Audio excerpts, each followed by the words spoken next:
Reality is like a film set. There are directors, Action. producers, Are we on schedule? and even actors. Can somebody get me a coffee? The trick is realizing that you are playing all of these roles. You are the executive producer of your reality. My name is Daniel, My name is Lauren. and we're here to break the fourth wall to discover what's behind the scenes. And what you hear just might have you saying, "That's so meta."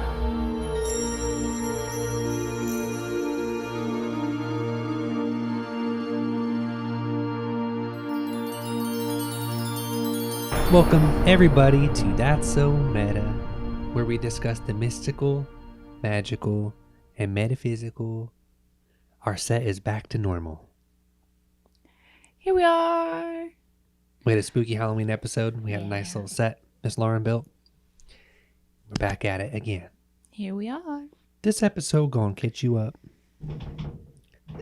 So Did you guys hear that? every once in a while, if you might hear it, there's a little bit of banging on the door. That's sweet little Jannikins, sweet little baby Nana. Nana Mookers. She wants to get in here and be famous. She wants to be on screen. Yeah, but she can't. She She's can't. banging on the. So we wanted to open this episode. What is it? Number 23 at this point? 22, 23. One of the numbers. We are going to update you guys on a couple things, and then we have a very powerful episode that's going to discuss affirmations, the blind spots of affirmations, how they can work, why they don't work. And then I'm going to leave you guys with one of the most enlightening tools I might even have to offer, because it just deprograms a lot of limiting reality factors for you. Very useful tool. Yeah. So stay to the end, where I will walk you through it step by step. So announcements. Yeah. gonna First, a start- couple updates. I'm going to hit you with one. Okay. Okay. I don't know if Miss Lauren wanted to talk about this or not, but I just have to address it one time, and then I won't mention it again. Facebook changed their name to Meta. Oh yeah, I was gonna bring this up. Good. Yeah. I'm glad. And it- so Pissed me off. it hurt our feelings real bad. Okay. We've had this show's name for going on 2 years, 2.5 years now. 2 years. 2 years. Yeah. Meta. We That's so meta. were using "That's So Meta" as the catchphrase for metaphysical, because this is a metaphysical show where we do spirit talk, spirit science, lectures, discussions, chats about spirit. And the other side of it is that, like, if reality is a simulation or whatever, the tools that you can use to peek behind the curtain, it's like a play on Yeah. what a meta concept of creating the simulation that you're in. Yes. So when Facebook announced that they were changing their platform name to Meta for a lot of their own personal reasons, but I think many of which are really obvious, it was frustrating to me because I don't want our sweet little humble grassroots podcast to be associated to Facebook in any way, or whatever their strange, nefarious reasons are for using that word as well. Obviously, there's data mining. There's a lot of different definitions to the word meta, but it's usually used in data terms. Like You know, metadata. Metadata, metacortex, and ours is metaphysical. So we toiled. I toiled with the prospect of changing the name of our show, but we have a cartoon intro, and we've had this title for 2 years, and it's a phrase people say. That's so meta. That's meta. And so that's kind of where it was derived from. Yeah. So but I also didn't want to feel pushed around or influenced by that megacorp Yeah. into, claiming that title and fucking copywriting it and using it as their own. I just didn't want to be associated with that platform in any way. Right. Because every time I mention the name of my podcast, That's So Meta, on Facebook, on their platform, their algorithms are going to identify that word as referential to themselves and to their platform, and then as everything you say is monitored. So I don't know. It was frustrating. Yeah, it is. And I think that there's a lot of ways that we can go about, perceiving this. I like to think that the word meta was kind of in the collective consciousness at one point. Yeah. When we were making the show, and it's not just Facebook that uses it, it's other big, like in the Matrix, that they use it, and it's, I mean, a very common word, and I think that it was just kind of in the collective consciousness, and we just kind of plucked it out and used it for our own. We kind of created our own version of it that is, I'm very proud of, and I take pride in knowing that what my purpose is for that word is. Yeah. If that makes sense. And with Facebook coming out and saying that they're going to be called Meta, you can either say, all right, fine, take it, whatever, I'll do my own thing. I'll just remake something that's mine again. Or you can say, no, this is mine. I've had it first. This is mine. And I'm very proud of it. And do you know what I'm saying? I do. And I agree. And we're going to keep the name That's So Meta. We're going to keep it because our meaning and context is different. And I'll always feel a little bit of like that cloud over my head now, just speaking for myself personally, that people tend to associate things really quickly to other things. And people tend to jump to conclusions and assume a lot. But I'll say it right now that That's So Meta is our own little podcast name. And it is not associated to Facebook at all. In any way. Totally. Yeah, that's all you can do, is you just have to like claim it as accept it as a thing. Universal term that has a lot of different meanings. So on to more positive updates. Yeah. Have you guys seen Miss Lauren's short film yet?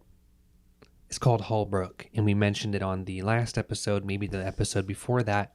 But Holbrook right now currently is free to watch, and it is on Tragic Hero Productions YouTube channel. And having mentioned it in the past, it is it's a drama, psychological drama about the journey of Ash as she travels back to her hometown. Miss Lauren and I wrote that together, and she directed it herself, and we're very proud of it. It's just a 4-minute little short film if you guys want to check it out. I don't know how long it will be online, because we are going to submit it to a handful of festivals to see if we can get it to screen anywhere here, probably, spring or summer of this coming year. So generally speaking, festivals don't really like the films to be free to watch online. They like exclusivity. Yeah. So I don't know how long it will be free to watch, but please go check it out and let us know what you think. It's a cool little short film, and I believe Lauren will be doing many more. Yeah, I'm excited. I definitely am. I'm very happy to have done it, and I'm ready to do more. Good. I can't wait. That's a great attitude. Yeah. Got the filmmaker, got the bug, Yeah. Got to do more. So we did it. Also, check out The Phantom Witch. That came out Halloween. And it's super duper good. Fun little horror film. Also going to be submitting to festivals, so I don't know how long that will be on. Free to watch, but these are both on Tragic Hero Productions YouTube channel. Free short films to watch, our little passion projects. Check them out. Let us know what you think. We did it. We did it. We did little films. A couple more updates. The next one would be we're toying with the idea of maybe doing another podcast, a separate one that would be talking about, film analysis. Maybe a couple reviews here and there, but more film analysis, because we are filmmakers and movies are such a important part of our life and integrated in everything we do. We also talk about them and watch them and make them. So if you guys would maybe like to see another show from us that would promote us to make more content, but about something, a little bit more entertainment driven, on that more 3D side, let us know what you think, And also I don't think that it would just be, I think when it comes to film and television and music, whatever media in general, I think that there are always good metaphysical lessons to learn, because for the most part, they're about like hero's journey type ideas. And,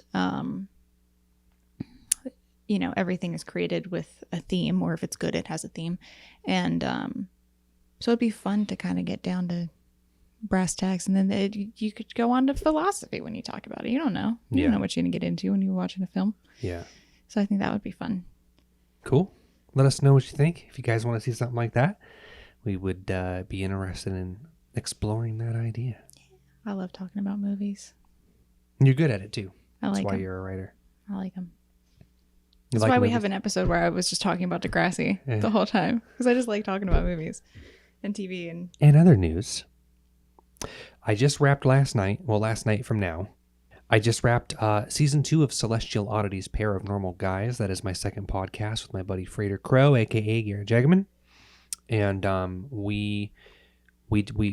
is similar in content and theme of That's So Meta, but it's more esoteric even than this.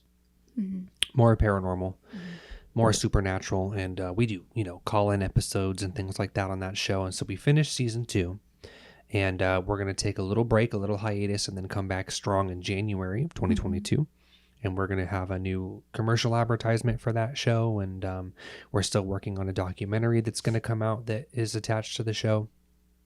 So we got that coming out, but I would encourage you guys to go on Spreaker.com and look up Celestial Oddities and read through the titles of all of our previous episodes, because there's a lot of really cool topics in there that are sometimes a little darker than the things we discuss here on this show, but have a lot of value and interesting discussions. We have 38 episodes. Wow, yeah. On Celestial Oddities. 38 episodes. So a lot of interesting content there. If, That's So Meta doesn't put out episodes fast enough, there's definitely a lot of value there. Mm-hmm. So go check that out, and I hope that there's something that you can benefit from there. Now for this episode's topic. Mm-hmm. It's about affirmations generally, a little bit of law of attraction, a little bit of manifesting in there.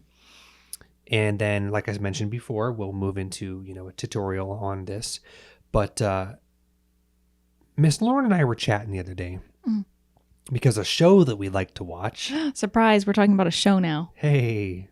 They are using affirmations in the show a lot. Mm-hmm. There's a character who every day she turns on like a YouTube video of affirmations. Spoken word. Yeah, and she repeats it. Repeating a phrase or a term over and over again, because, the theory or the concept behind affirmation mechanics is that to say a word over and over and over again and to focus on that word and its meaning activates the law of attraction, which helps change your thought process and helps, through magnetism, draw the circumstances and the experiences into your life, into your field of awareness through the power of that repetition of that affirmation, because we are creators and we're always manifesting our reality. That an affirmation is meant to be a positive tool in your toolkit. It's meant to be a manifesting tool. And we were chatting as to, some of the physics behind it, that why are they effective, but also what are the blind spots? Why do they not work sometimes? Or how can they actually be counterproductive, counterintuitive? How can they actually work against you? And affirmations can actually inadvertently be a negative thing. It's about where you're coming from and what your mental discipline is over your understanding of reality mechanics. So when somebody picks an affirmation, I am healthy. I am financially abundant. I am loved. I have confidence. I have a new house. I have a new house. I have a great job. I have a great job. You say it, 100 times over the course of 15 minutes or whatever your ritual is for affirmations. I used to do them. Back in the day when I was newer into metaphysics and law of attraction, I used to use affirmations. And I would write down a phrase on paper, because the physical action of writing it is more of a crystallizing tool in 3D language. I used to say words out loud. I used to meditate on them. And sometimes they would work for me. Sometimes they would work. And other times they wouldn't. So you and I got onto this discussion about why they don't work and how they can be counterintuitive. Well, there is something called limiting beliefs. And they're subconscious, and they're rooted deep in our psyche and our subconscious system, hidden in the ego, if you will. And if you take an affirmation and you have a phrase and you repeat it over and over again, or you write it down or you type it out or whatever your thing is, and you're trying to manifest this thing or change a certain aspect of yourself or have an experience through your affirmation, which basically is a law of attraction technique. And it's not working. It's generally because you have deep-rooted beliefs, hidden beliefs that don't actually work in alignment with what you're saying or what the affirmation is. If you say, I am loved, but you don't believe that deep down, you don't believe it in your subconscious, there are subconscious programs or limiting beliefs that counter that affirmation. You could say it till you're blue in the face. You could say but it for what you're 100 really years. perpetuating is the doubt of that thing rather than the thing itself that you plan on manifesting. Right. There could be a counter to that, an opposite that is more powerful energetically in terms of its creative abilities, because it is a hidden blind spot of yours. It's a hidden belief, a limiting belief that doesn't actually believe what you're saying or what you're writing or even what you're doing in the direction of the thing you want to manifest through the affirmation. And it can have actually, counteractive results that then make you even doubt the power of an affirmation to begin with. Right. And I've discussed in the past that words are magic, words are spells, and I truly believe that. But it's how you use them and where they're coming from in terms of your belief in them that make them effective or not effective or counterintuitive. So if you, I know I've said this before, I've probably said this a couple of times, but when you have something rooted in your unconscious, subconscious mind, it's always more powerful because it's passive. Yeah. So say that you're driving in a car and you're repeating to yourself, like, don't wreck, I'm safe, I'm safe, I'm safe. There's two different ways to think about it. So if you say, like, don't wreck, you're saying the word wreck, which is attracting it to you. If you're saying I'm safe, but you're doubting it the whole time, unconsciously, subconsciously, that's why you need the affirmation, and you don't believe that you are safe. Right. You are actually calling more unsafe things towards you. It's easy to say, but it's hard to do. My solution for affirmations is say it once and believe it. Don't repeat it over and over, because it's not necessarily that it's getting rooted the more that you say it. Okay. It's that you're thinking about it more. Right. You're thinking about the opposite of it more. You're perpetuating the doubt. Right. So you say it once and you believe it. Own that. And you walk away. And let it go. And let it be what it is from then on. Because you can deal with the opposite. If you need the affirmation, you've been dealing with the opposite. But if you accept that the good thing that you're manifesting is coming, Trusting it. Yeah, you can trust it, and you don't need to keep perpetuating the idea that you need to work for it. Exactly. And if you are perpetuating that term, not that it's a bad thing, but it can be. Here's why. If you're perpetuating that term, or you're repeating an affirmation, or you're writing it down, and oftentimes people will try to work this in whatever few minutes of the day that they have outside of, dealing with the daily hustle and bustle. But if you don't see immediate results and you're repeating this term over and over and over again, and it's not manifesting quickly enough, you get frustrated and angry, and then the affirmation is even less effective because you're now getting mad at it for being the reason why it's not working. Yeah. Even though you're always creating everything, whether it works or not, you're behind the whole action and the reaction. And the process itself is all you. Yeah. It's all your consciousness. So I like the idea of, like, closing your eyes, taking a deep breath, thinking what you want to affirm, and stating it. Just state it, own it, and let it go. And go on with your day. Not harp on it. Not obsess over it. Totally. Yeah. I mean, it's a lot easier said than done, for sure.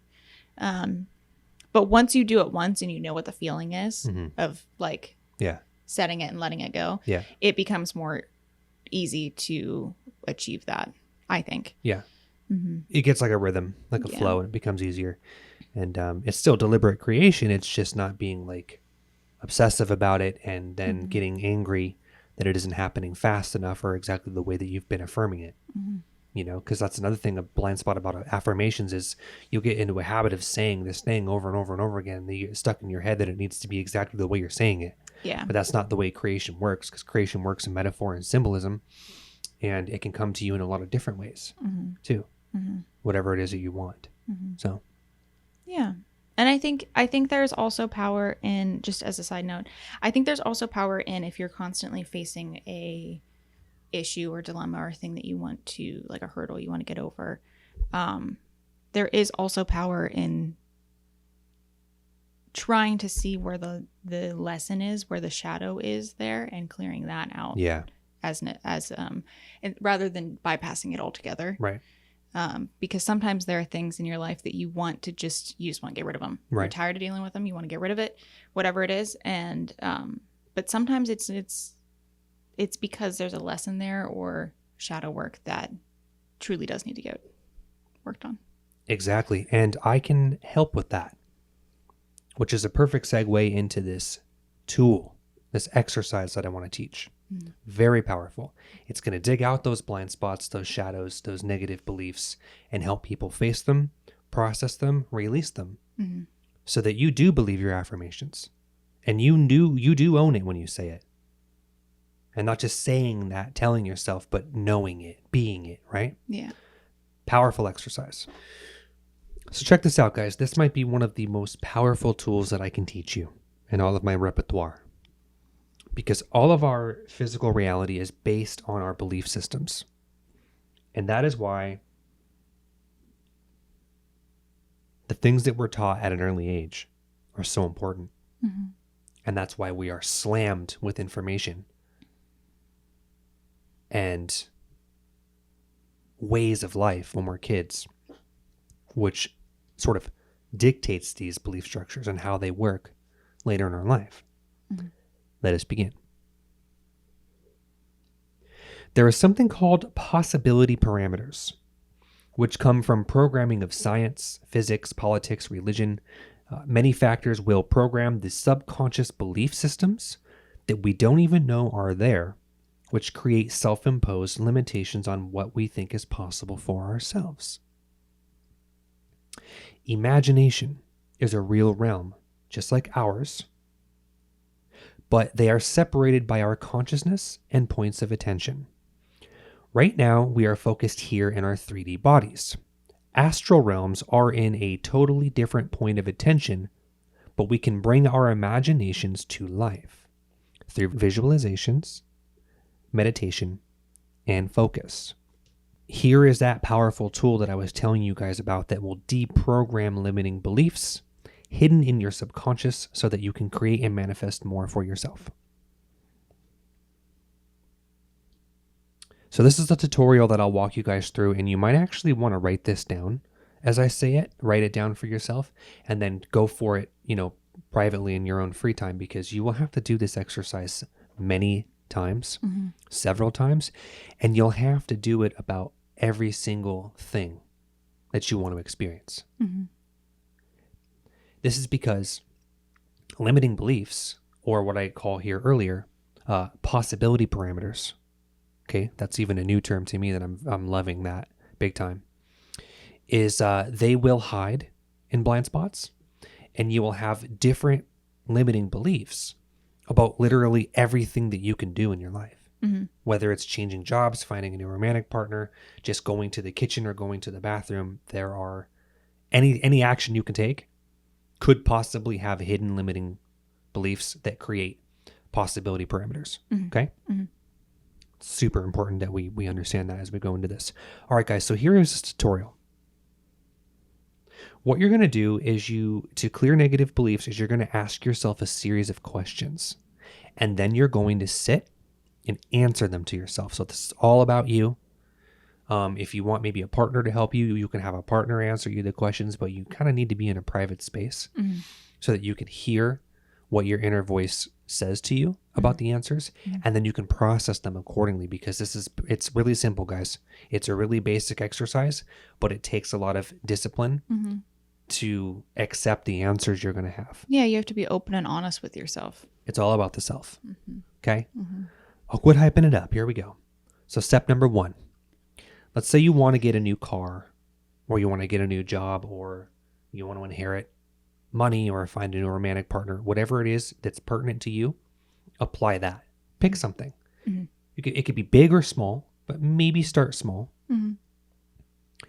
You'll ask these 6 questions. Question number 1. What do I think about the current situation to be useful for me in order to create it? So give me an example. Okay, well, let's say you need a new car. Oftentimes people need a new car, or they need one or they want one. But if you're not, financially abundant or wealthy, and you can't just go out and buy whatever car you want, you have to take steps.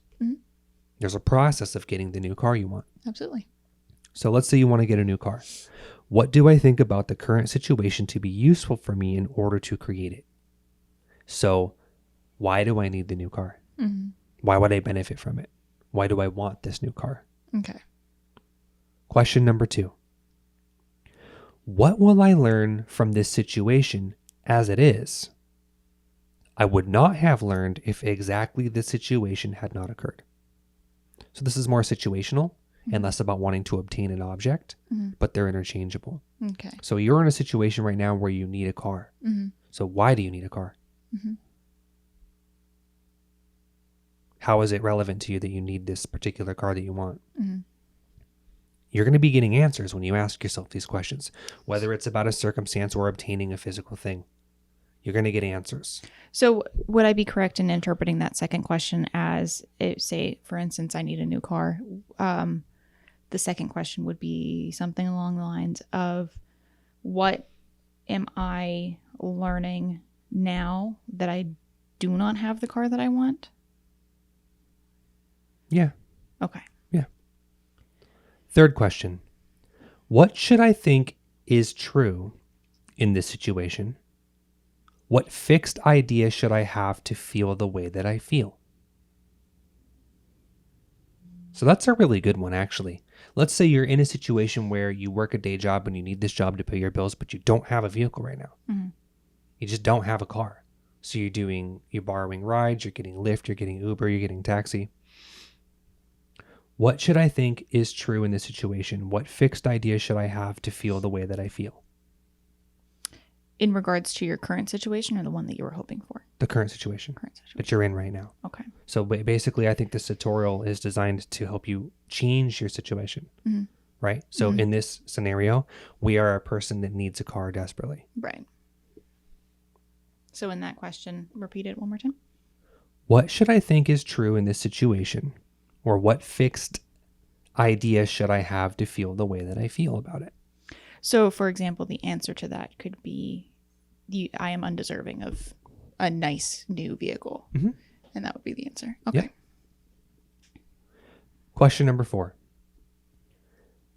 Why do I not want to change the situation?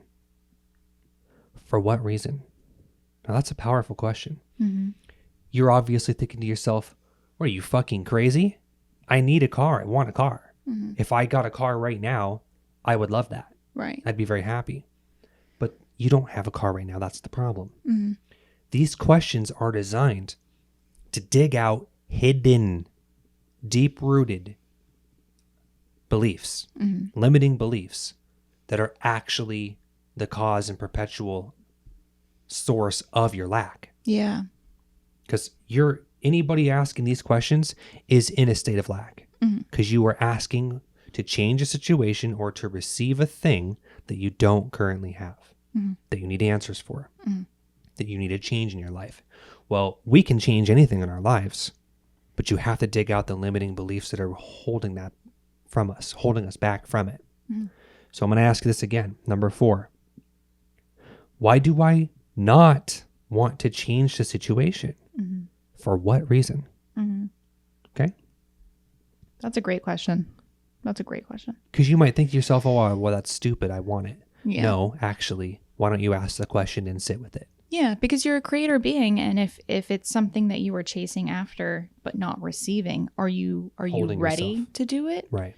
Are you holding yourself back because you feel, undeserving or not ready, or what is holding you back? Because it's all you. It all comes from you anyway. And it's hidden. Yeah. You don't know it's there. It's in a blind spot. Mm-hmm. Question number 5. What I decide to do with this situation. What do I want to do with this fact? Okay. So when you ask yourself question number 4 and you get an answer, now you have to find out, what do you want to do about it? Because you will have an answer as to why you're holding on to this limiting belief. What do I want to do with this fact? Now you're going to have to take action at this point when you have this new information that you didn't know was hiding from yourself. Question number 6. What is the scariest thing I'm afraid that will happen if I do what I don't dare to do? So I'm going to rephrase that. This is the most powerful question out of all 6. What am I afraid will happen if I get the thing that I want? Yeah, that's a great question. What am I afraid will happen if I do this thing and experience this thing? I have goals and hopes and dreams for myself that I have wanted since I was 16. And I've had little tastes and little glimpses of them. I've had total success in other areas of my life. And I've gotten things that I've wanted. And then there have also been things that I have never experienced or never gotten that I really want. And when I go through these 6 questions, I dig up all kinds of shit that I never even fucking knew was a factor. That was aspects of my fear and my limiting beliefs that were standing in between me and the thing that I want. Even if it's so simple that like, oh, I want to, I want to travel to Hawaii for a vacation. That sounds wonderful and great to experience. How could I possibly be afraid of that? What could I possibly think bad will happen? But if you ask yourself why you haven't experienced it yet, there is going to be limiting beliefs hiding from you that are major fears that could be working as like a reverse magnet, keeping the experience or the circumstance or the person from you. And you don't even know you're doing it, even though it's something that you really want and would be so happy if you had. Okay. These are blind spots. This is shadow work. Bonus round. Okay. This is a bonus round. This is called the Threshold of Believability. Now, this is technically a separate exercise, but it works in tandem with this belief tutorial, the 6 questions, which I got to tell you guys are so important. Yeah. If you really want to experience something or you want to change something in your life, ask yourself these 6 questions, listen to the answers, and be honest, and sit with them and process them. The reason why this tutorial is effective is because when you start digging out these shadow work, these hidden negative beliefs, and you face them, you can release them and let them go. And now they're actually no longer a factor in limiting you from the thing, the new car, going to Hawaii, the new person, whatever it is. There are things holding you back, but they're hiding from you so you don't know they're there. That's why they work so well. You have to dig them out and release them. Threshold of Believability. If you want to change something in your life, you want to go to Hawaii for vacation, or you want to get a new car, or something much more serious, ask yourself if 20 years is enough time for that change in your life to occur. Just ask, will I have the new car in 20 years? Will I go to Hawaii vacation in 20 years? If the answer is yes, then lower the amount of time. Do this again until you find an amount of time that you hesitate whether or not it will happen within that time frame. So when you get to that point, then ask yourself, what would I believe is true for it to take that amount of time? So for example, I want a brand new car. Is it going to take me 20 years? Not even. Will it take me 15? Not even. Will it take me 6 years? No. Much faster. Will it take me 2 years? I can do it in 2 years. Will it take me 1 week? No. I cannot get a brand new car in 1 week. Okay, let's go back up. Will it take me 6 months?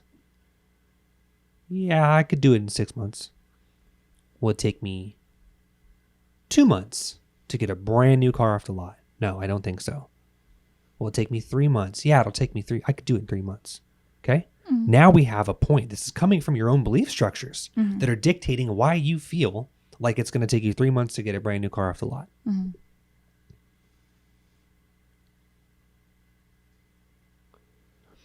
Ask yourself, what would I believe is true for it to take that amount of time? 3 months. Once you find the belief that is hiding, it will reveal itself when you ask the question, because that is the way to dig it out. Complete this process over again until you find another hesitation in the time frame, and ask yourself why you think it will take that long. Okay?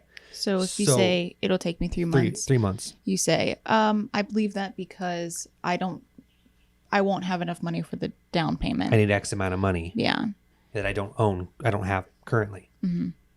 So now you have a belief that's about your available funds.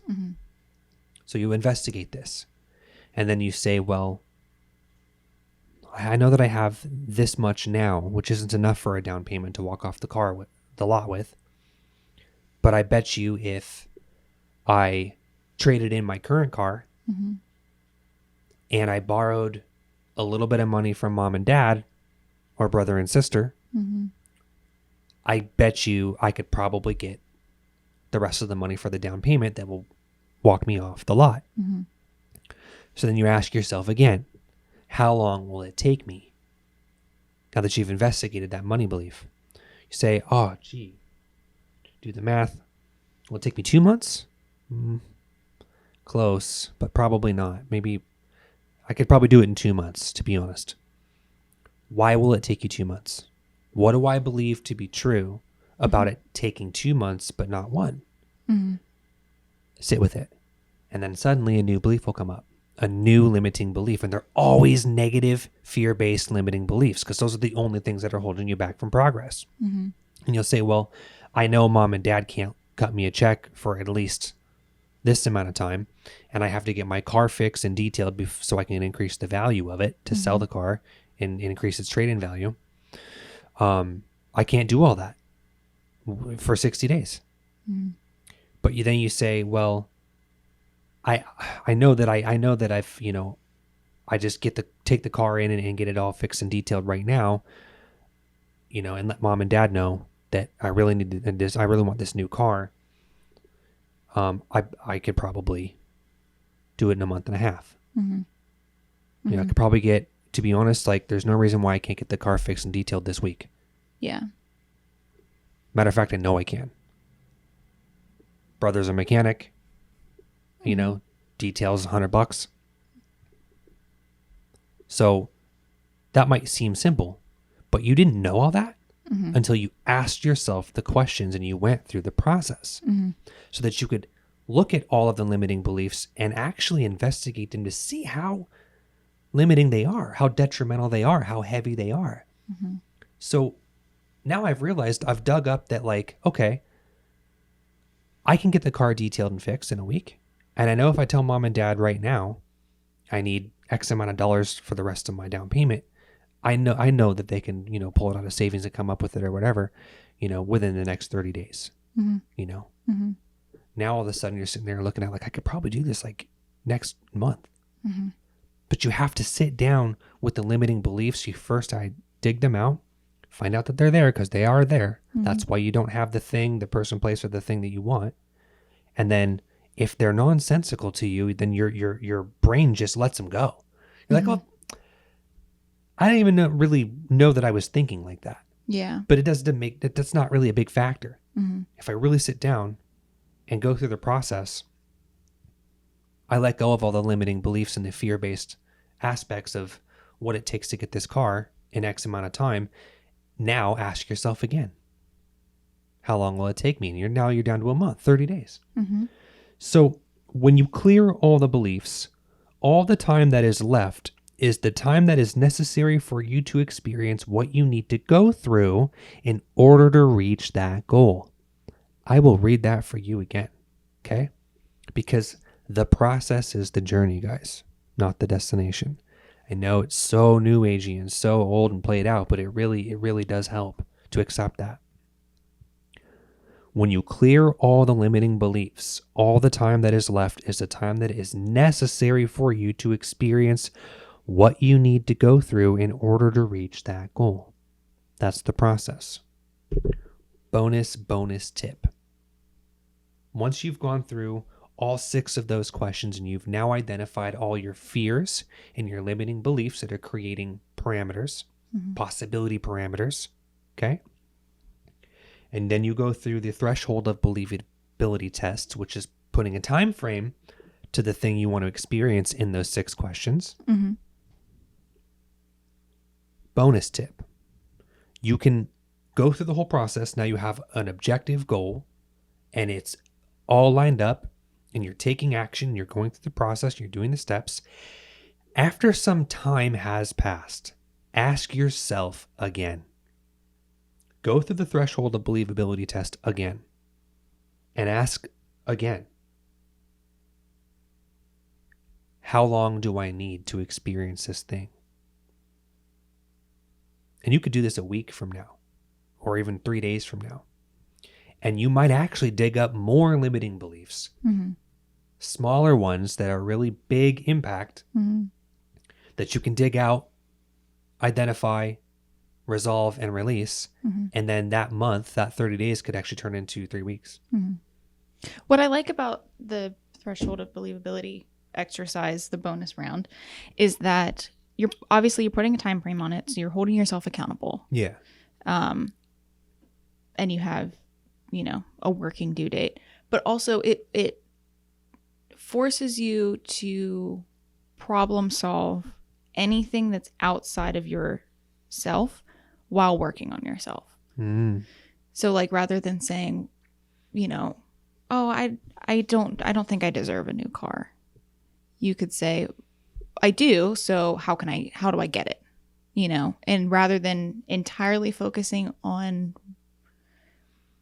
your limiting beliefs, like instead of focusing just on yourself, you're solving problems outside of yourself, which is giving you the motivation to keep going. So I don't know. I just really appreciate that fact, because if I know that sometimes it's hard when you're doing the shadow work and the emotional labor, it's hard to find motivation within yourself to keep going. But if you have a tangible physical problem outside of yourself to work on, it will reflect back onto the self. I like that term you use too, emotional labor. Damn, do the work, man. Carry some weight. And that emotional labor is a huge factor into why we don't actualize our goals, manifest the car, the trip to Hawaii, the new partner, the new job, the money, the fame, whatever it is you're chasing, just peace of mind, as simple as that, is because we have goals and intentions, or we have a desire. We'll use the word desire. And you might even have the wherewithal to take action on that. But if you don't do the emotional labor and the shadow work that digs out your limiting beliefs, you can have all the hope and dreams in the world and the gumption to get out there and chase it. But you'll always just be in a state of chasing the dream and not living the dream because you're not actually identifying why you don't feel like you're really deserving of it. Yeah. And what the limiting beliefs are that are holding you back from making progress towards it or achieving the thing. So shadow work, emotional labor, healing the ego and releasing limiting beliefs. And that's, so I'm a big fan of that term, emotional labor. And then my new favorite one is possibility parameters. Huge term that I learned recently that I'm a big fan of because those are blind spots that we don't know are there. This is about doing the work. For sure. So that's it, guys.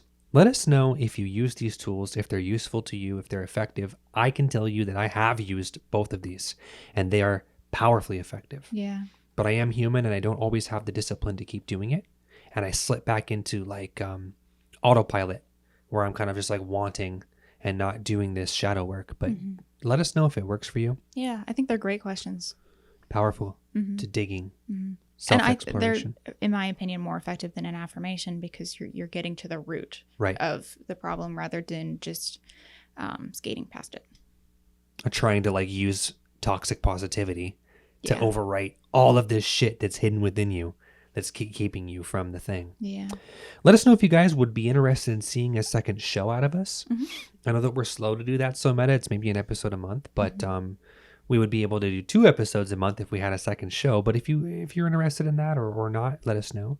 And please check out The Phantom Witch in Holbrook as they are going to be submitted to festivals soon. Yeah. And thank you for being with us here over 20 episodes. If you listen, I love you. What do you think? That's that. That's so Meta. meta. That's so meta. That's so meta. Cheers. Cortex. Cortez. The Matrix 4.